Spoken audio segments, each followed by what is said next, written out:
Hola, qué placer poder saludarte. Bienvenido, bienvenida a nuestro programa Felicidad Plena, donde vamos a considerar el fascinante capítulo número 11 del libro profético de Daniel, 2 reyes en guerra. Y vamos a tener un estudio textual de la profecía, es decir, vamos a estudiar capítulo a capítulo, texto a texto. Vamos a tener una cosmovisión bíblica.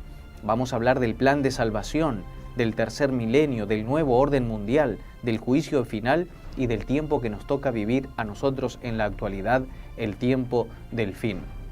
En este momento el ángel Gabriel explica el conflicto en sí con mayor detalle. La lucha personal y el ayuno de Daniel tienen su paralelo en una batalla que involucra a los poderes sobrenaturales que indican la naturaleza cósmica y espiritual del conflicto cósmico. Ahora en el capítulo 11 nos adentramos en la esencia de esta guerra. Recordá que el capítulo 10, 11 y 12 constituyen una unidad. Y recordá también que la profecía se va repitiendo y ampliando, repitiendo y ampliando. La profecía del capítulo 2 del libro de Daniel se repitió y amplió en el capítulo 7, luego en el capítulo 8. Nuevamente aquí vemos una repetición y ampliación de las mismas profecías que vimos condensadas, concentradas en los primeros capítulos. Dice Daniel capítulo número 11, versículos 1 y 2 de la siguiente manera: En el primer año de Darío, yo estuve con él para animarlo y fortalecerlo. Ahora te mostraré la verdad. Aún habrá 3 reyes en Persia, y el cuarto se enriquecerá más que todos. Cuando se fortalezca con sus riquezas, despertará a todos contra el reino de Grecia. Cambises, desde el 530 al 522 a.C., un usurpador conocido como el falso Esmerdio Bardilla, desde el 522 a.C., y Darío I, desde el 522 al 486 a.C., más un cuarto rey, Jerjes, el asuero de la reina Esther. Este se hace de muchas riquezas y con unos 300.000 soldados decide atacar a Grecia, pero fue completamente derrotado en las batallas de Salamina y Platea en el año 479 a.C. Ahora vamos a considerar el texto de Daniel capítulo 11 versículos 3 y 4 que dicen de la siguiente manera: Se levantará luego un rey valiente que dominará con gran poder y hará su voluntad, pero cuando se haya levantado su reino será quebrantado y repartido por los 4 vientos del cielo, y no a sus descendientes, ni según el dominio con que él dominó, porque su reino será arrancado y será para otros. Luego, el reino entonces cae bajo el control de un poder que surge después de la división del imperio helénico. Este nuevo poder, como hemos visto en las profecías anteriores, es Roma. La narración bíblica claramente menciona los 4 vientos del cielo, dando a entender aquí la totalidad del imperio. Evidentemente la profecía tiene en cuenta al mismo reino de Roma. Sigue la secuencia, Grecia-Roma. Si recordás, en el capítulo 2 estaban los reinos de Babilonia, Medo-Persia, Grecia y Roma. Ahora el capítulo 11 está siguiendo esta misma secuencia. Los reyes del sur y del norte entonces ahora aparecen en escena. El periodo que abarca el conflicto narrado entre Daniel capítulo 11 versículos 5 al 45, por consiguiente, es el mismo que abarca el cuerno pequeño de Daniel capítulo 7 y capítulo 8 y los pies de Daniel capítulo número 2. Esto ya lo insinúa el paralelismo estructural entre los capítulos 8 y 11. La parte relacionada con el cuerno pequeño del capítulo 8 corresponde a la parte relacionada con el conflicto norte-sur del capítulo número 11. Vamos a considerar algunos detalles en relación al capítulo 8 y el capítulo número 11 para considerar el cuerno pequeño y el rey del norte. En el capítulo número 8 vemos a Persia, Grecia, Roma, cuerno pequeño y tiempo del fin. Y en el capítulo número 11 también podemos ver esta misma secuencia: Persia, Grecia, Roma, conflicto norte-sur, tiempo del fin.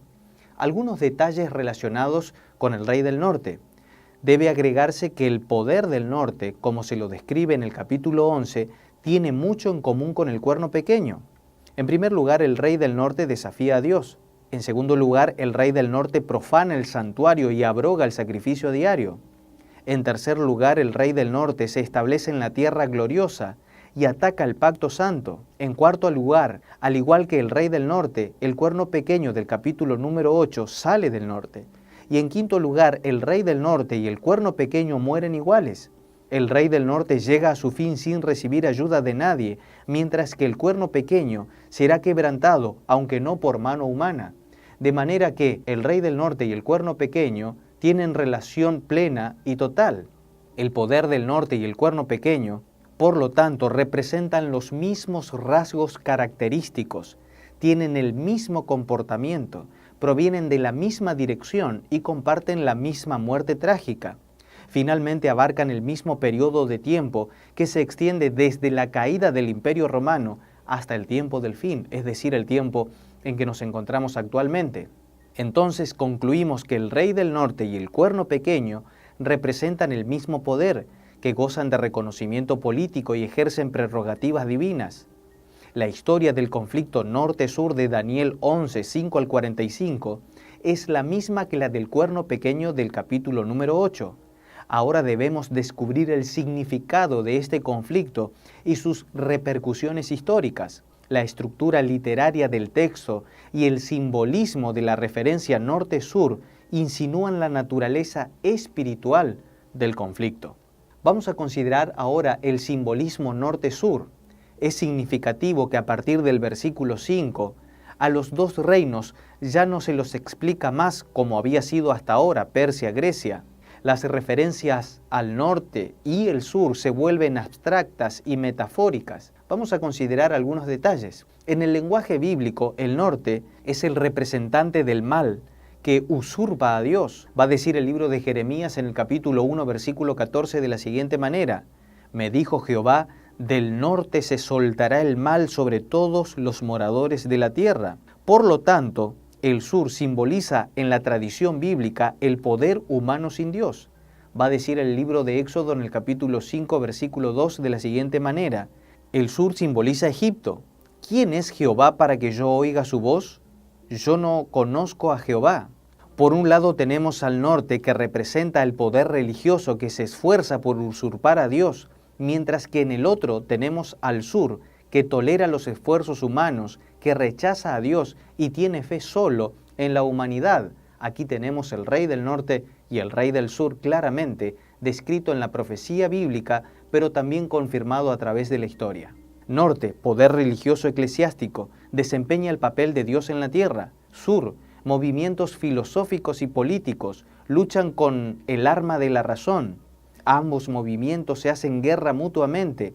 Esta lucha interminable, las persecuciones de los emperadores paganos y las corrientes humanistas surgidas en el Renacimiento, la Revolución Francesa y finalmente en nuestros días, las formas de gobierno seculares y materialista están en pugna, están en guerra, están en dicotomía, están en tensión permanente hasta el tiempo del fin. Sin embargo, consideramos una alianza entre el norte y el sur.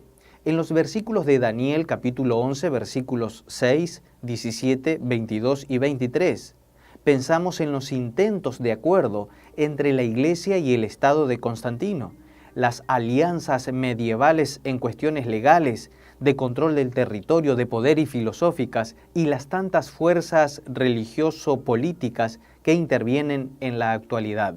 En Daniel capítulo 11, versículos 16, 28, 30, 31 y 35, vemos la persuasión y la intolerancia que han marcado la historia de la Iglesia desde el siglo IV hasta la Revolución Francesa.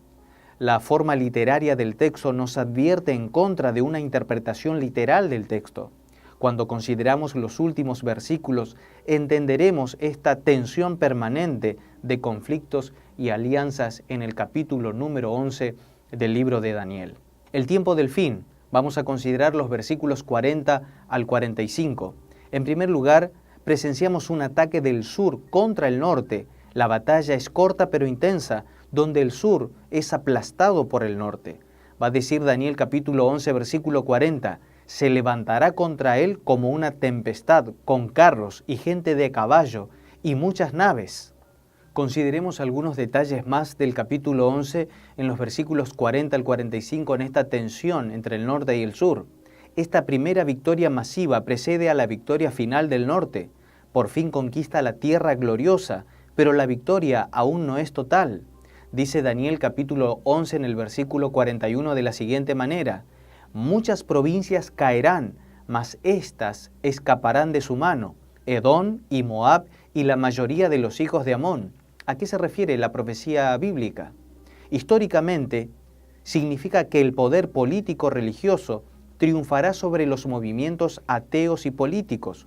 Durante el ardor de la acción, se realizará intentos en contra del pueblo de Dios.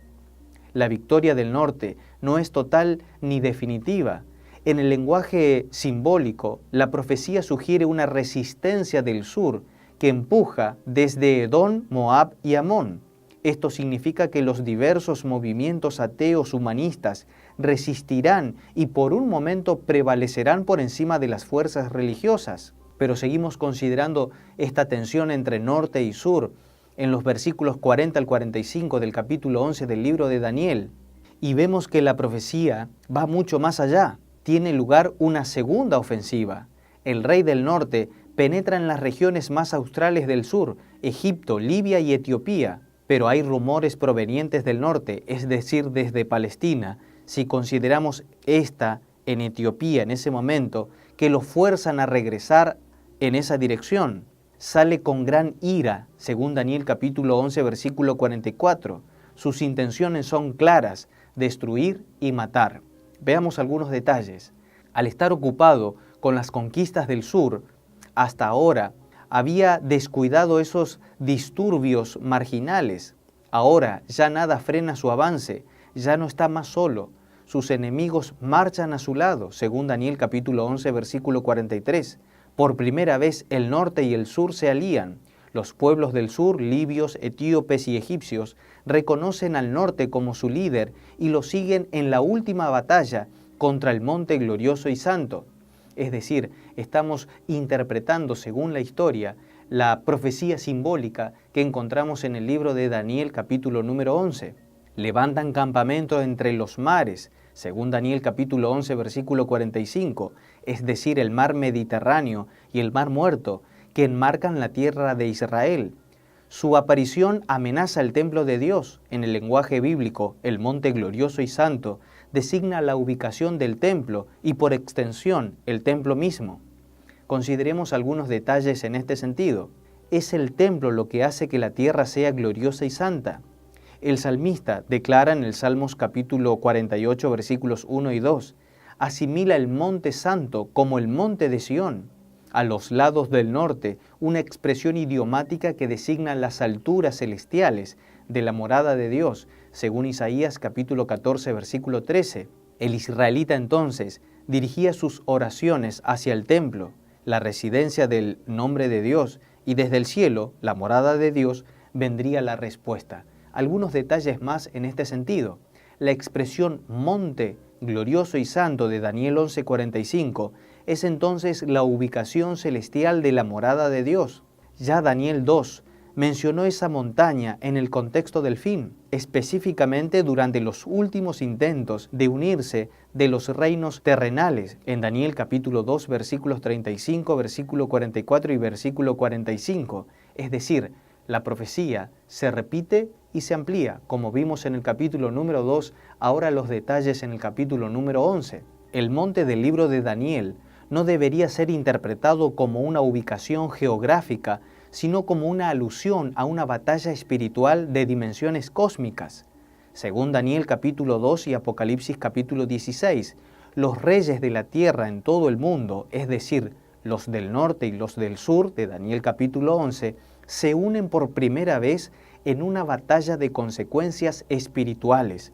Su blanco en común es el trono de Dios, el reino de Dios. Hoy, muchos han integrado ideologías humanistas y materialistas a sus creencias. Actualmente la religión sigue los pasos de las tendencias socialistas y existencialistas de justicia, amor y felicidad y deja de lado a Dios. La fe se vuelve más realista. La Iglesia nunca ha tenido tanta participación política como en la actualidad. Desde la caída del comunismo, la voz de la Iglesia se ha vuelto nuevamente audible. Es decir, en esta puja, en esta tensión entre el norte y el sur, aunque hubo tensión, también habrá, según la profecía en el tiempo del fin, alianzas, y bajo estas condiciones vendría el fin de ambas. Existen rastros de la misma mentalidad en el mundo islámico. Los movimientos extremistas proliferan. El Islam extremista está sumamente preocupado por el poder político y con el tiempo apunta a la dominación mundial.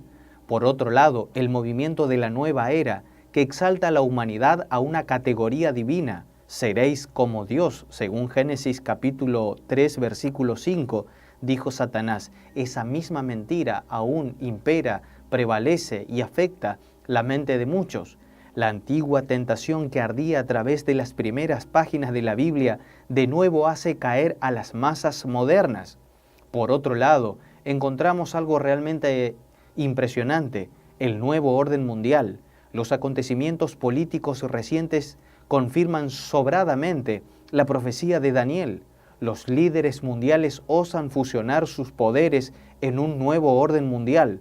Todo lo que se necesita es un líder mundial aceptado por todos. Pero bajo este panorama, bajo este escenario, la palabra de Dios es clara. Dice el texto de 2 de Pedro en el capítulo 3, versículos 9 al 13.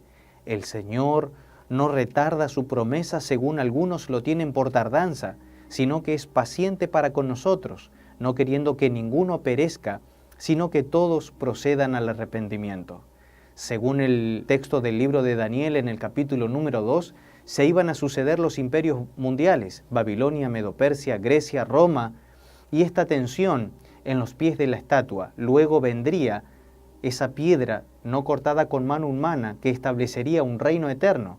En el capítulo 11 del libro de Daniel vemos la última sección, es decir, los pies de la estatua en esta tensión norte-sur, y que finalmente luego de esto vendría el reino eterno de Dios a establecerse aquí a la tierra. Esa es la gran esperanza, esa debe ser tu esperanza, que en medio de esta tensión, de este conflicto espiritual entre Cristo y Satanás, como lo vimos en el capítulo anterior, en esta tensión entre la razón que impera tanto en nuestros días y la fe no clara, confusa, que también impera en nuestros días, el Señor viene a establecer un reino eterno donde nos demuestra a través de la historia, pero también de la palabra revelada, la verdad claramente y definidamente tal cual Él la presentó en las Sagradas Escrituras. El texto clave de Daniel capítulo 11 son los versículos 31, 32 y 44. Y el tema del capítulo número 11, Dios es el Todopoderoso, suficientemente grande para proteger a su pueblo, amenazado, coartado y perseguido a través de la historia. Él establecerá su victoria final sobre el mundo. Y para concluir, te invito a que puedas considerar conmigo el fascinante capítulo número 12 del libro de Daniel, Un Nuevo Mundo, donde Daniel concluye con un final feliz, el establecimiento del eterno reino de Dios para este mundo. Pero el Señor quiere que también tengas una vida feliz y un final feliz en este drama entre el conflicto, como bien decía, entre Cristo y Satanás. Él desea lo mejor para tu vida. Él quiere darte paz, esperanza y también felicidad.